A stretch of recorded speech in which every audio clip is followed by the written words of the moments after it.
Good afternoon, guys. I am enjoying a nice Yunnan black tea session. Let me go ahead and get some light on this. Okay, so this is one of my more expensive teacups. It is known as Jianware, which is a traditional glazing technique done with a lot of earth glazes, ash. And you can see the beauty in the oil patterns here, right? All of that is just done through the chemical reaction in the kiln when it is fired. And so you really don't know how these things are going to come out. Due to it being wood-fired traditionally, it made it much more expensive. And when you're drinking your dark teas, I opt for open-rimmed bowls because it cools down a lot faster, right? And in the Gaiwan, I'm going to show you the leaves. This is a lacquer layering technique known as dachi.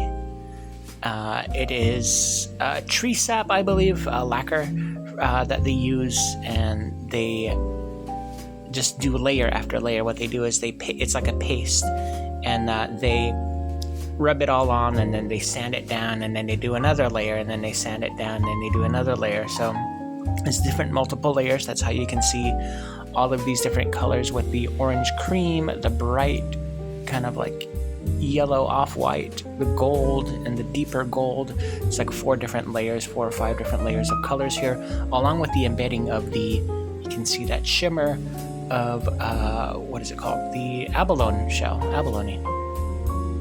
And it is a glazing technique that is done all the way around this entire piece. So you can imagine what the cost of this was, as well as the Jinjan oil glaze in the center. So this was first a Jianware piece, and then after it was fired, made, and then they did the lacquer technique on top. So it took a while for them to make this. But this is those tea leaf buds.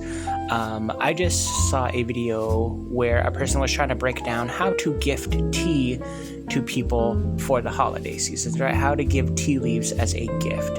I wanted to just share a little bit of how I share tea with other people, especially those who aren't as knowledgeable with teas, right? I know a lot of people like my tea content and say, ask about teas and everything like that. So how I break it down essentially is 3 different flavors that I offer to my guests or to people at work. I break it down into 3 flavor categories. Do you want fruity? Do you want earthy? Or do you want floral?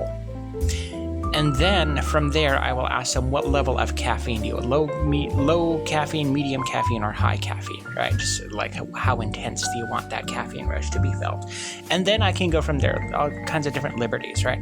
Because there are 6 different tea categories, tea varieties. There's generally 6 categories of tea types, all from the Camellia sinensis leaf. So I'm not talking about mint tea, I'm not talking about rooibos tea, I'm not talking about hoheisei, as all of you guys always ask me about hoheisei in the lives.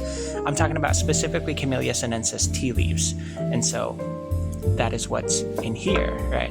And from these leaves, you can make white tea, you can make black tea, you can make green tea, you can make oolong tea, you can make pu'er tea, and you can make yellow tea out of it. So those are the 6 categories. And within those 6 categories, there are different methods in how you can make oolong teas, right? Different types of oolong teas, different types of black teas. Not only how they're produced, but also where they are from. And so because there's so much knowledge embedded into that, so much nuance into, what tea flavors you're going to get, what notes you're going to get out of which variety, out of which tea, where it's from. For example, I always educate people on the Western black teas are much more bitter because they use the Camellia sinensis Assamica varieties, or the tea leaves grown in Assam. And then you have different types of, I have a black tea that I recently purchased that is from Japan, known as Wakocha. And that is so good. It's very, very, very good. So because I know all of the flavors and notes and like how creamy something is, how sharp something is, how floral something is, how fruity something, like I will take that liberty. I just ask my guest, what kind of flavor do you want? Do you want something earthy, floral or fruity, and how much caffeine do you? And then I'll go ahead and take, my liberty. I'll take the wheel from there. So that is how I ask, what type of tea would you like?